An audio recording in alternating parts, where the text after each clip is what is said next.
Buy on MTG. Construct your deck. Command your board. Conquer the table. Hello out there in the wide world of web. This is Rob with Bion MTG. Sorry, just getting to this. It's been out for a couple days now, so I'm not like hugely late. But I'm actually out and about, so I'm just recording on my laptop and using the screen as the alternate. But yeah, introducing the Commander format panel. So Gavin Verhey pushed out an announcement a couple days ago regarding the Commander format panel. So it's essentially, now that they've taken control or received control of the Commander as a format, attempting to put together what will be the defining characteristics and the people who work cooperatively to take input from the community as a whole and dictate what Commander sculpts and births into. So just going through it, it's essentially a handful of people, some from the original rules committee, some from the Commander Advisory Group, the CAG, and I believe there's some other people just as a whole. And what they're looking at, it's 17 people total, and they're talking about working cooperatively to try and determine what the general consensus is that Commander is intended on being. They do reference CEDH here, but when you're attempting to balance something, not just from let's face it, Magic players tend to nitpick quite a bit. That's really the essence of the game, is to take a rule set and how can you find loopholes within it. So if you have a huge group of people that are pre-programmed with that mindset, of course, they're going to try and nitpick everything that comes to them, from policies and rule sets and concepts and ideologies. And plus, there's just a lot of people that, well, let's just face it, they want to hear it and they want to disagree with it, whether they genuinely believe they disagree or not. There's a fair amount of those, and some people are just verbally aggressive about it. I mean, that's really what led us down to where we are currently in this. So I also want to emphasize something loudly. He says Commander is a fantastic format that has grown under community leadership for years, and they want to maintain that. They're not looking to go in and make tons of changes, and they're not expecting the Commander format panel to want to do that either.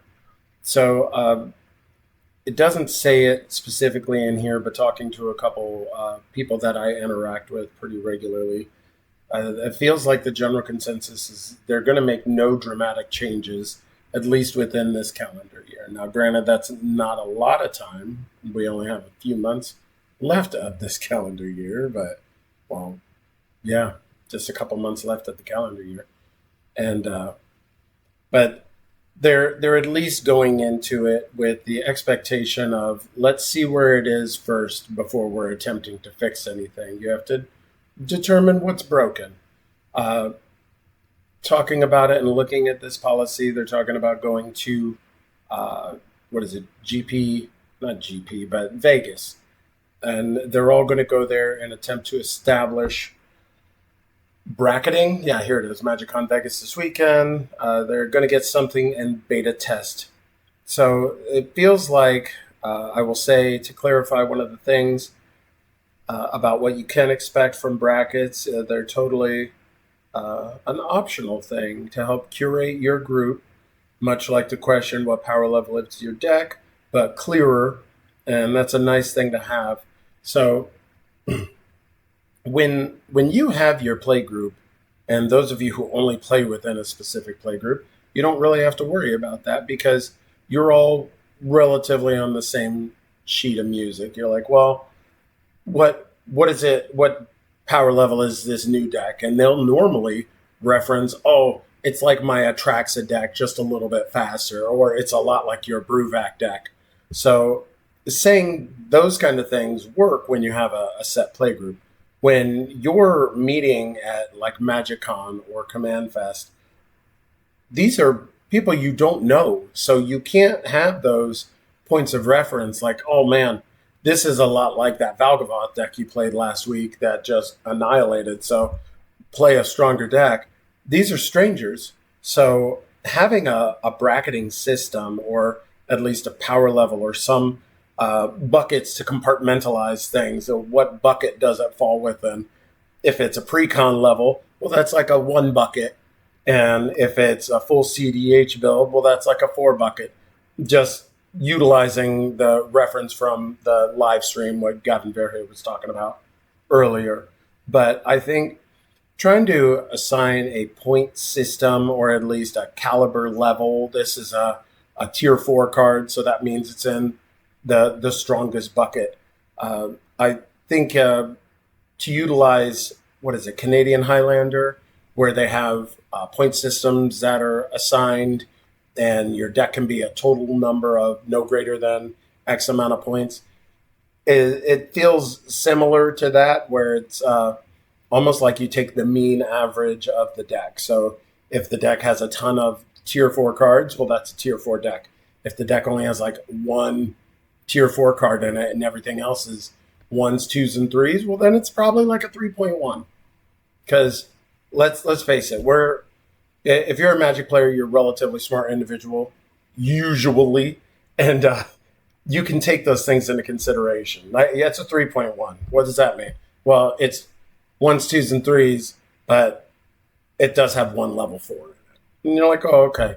But I think utilizing that is an interesting way to kind of categorize the power level of your deck. And it's certainly worth trying. It's nothing against anybody who comes up with an idea. You can't just beat it down without giving it a go. Also in this announcement, they run down all the different people, and you can actually click on each one of these. Like, oh, you want to see a little bit about Josh Lee Kwai? It shows you a picture of a handsome bloke holding his Kung Fu cards. And it just talks a little bit about them, and shows you where they're from and more or less their credentials. So I will link this article down below in the comments if you want to go through and read a little bit about Toby Elliott or any of these other people who were previously on the rules committee, or previously in the CAG, or previously just individuals that were big within the community. And overall, I mean, at least they are proactively attempting to rectify this situation without just the knee-jerk reaction of, oh, people are going crazy, let's give the community whatever they want. Because at the end of the day, if you've ever been in a leadership position, or had a large amount of employees, at one point in my life, I had 80 plus people that worked for me.